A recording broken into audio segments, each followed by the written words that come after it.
আসসালামু আলাইকুম।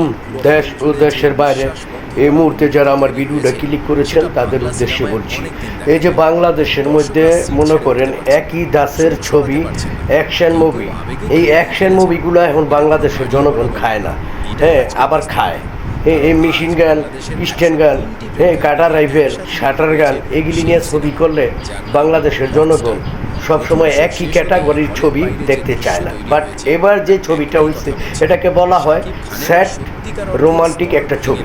Sad romantic ছবিটার নাম হলো রকস্টার। আর এই রকস্টার ছবিটা এখন বাংলাদেশের বিভিন্ন সিনেমা হলে, সিঙ্গেল স্ক্রিন বলেন আর মাল্টিপ্লেক্স বলেন, সিনিপ্লেক্স বলেন, যমুনা পিকচার বলেন, বসুন্ধরা বলেন, শাকিব খানকে নিয়ে সবার উন্মাদতা, মানে ম্যাক্সিমাম সবাই তাকে নিয়ে উৎসাহ এবং উন্মাদ হয়ে গেছে।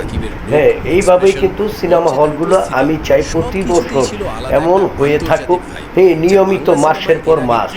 এই ঈদে দুইটা ছবি রিলিজ দিব, এই আশায় থাকলে তো সিনেমা হলের স্টাফ এবং সিনেমা হলের মালিক তারা বেঁচে থাকতে পারবে না। দেখবেন 2 দিন আগে আর পরে একজন সাকিবের উপরে ডিপেন্ড করে ছবি এই বছরে দুইটা রিলিজ দিবেন, কোনো এক সময় দেখবেন যে বাংলাদেশের মধ্যে যে কয়টা সিনেমা হল আছে সব বন্ধ হয়ে যাবে। এটাই বাস্তব। আরও নায়ক যারা আছেন তাদেরকে উদ্দেশ্য করে বলতে চাই, যারা এখনো চলচ্চিত্রে বৈশা বাদাম খান, চানাচুর খান, তাদের উদ্দেশ্যে বলছি, আপনারাও ছবি বানান, ছবি বানায়া রিলিজ দেন। আমি চাই প্রতি সপ্তাহে নিত্য নতুন ছবি, যেমন 17-18 বছর আগে, 15 বছর আগে, 10 বছর আগে প্রতি সপ্তাহে নতুন 2টা ছবি রিলিজ হতো।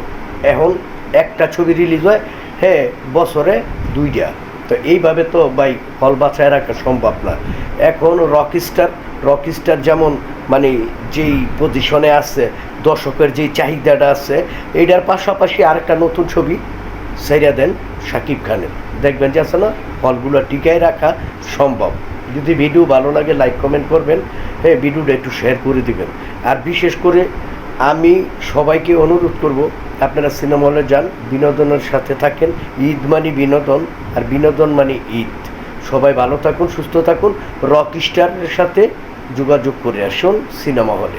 খোদা হাফিজ।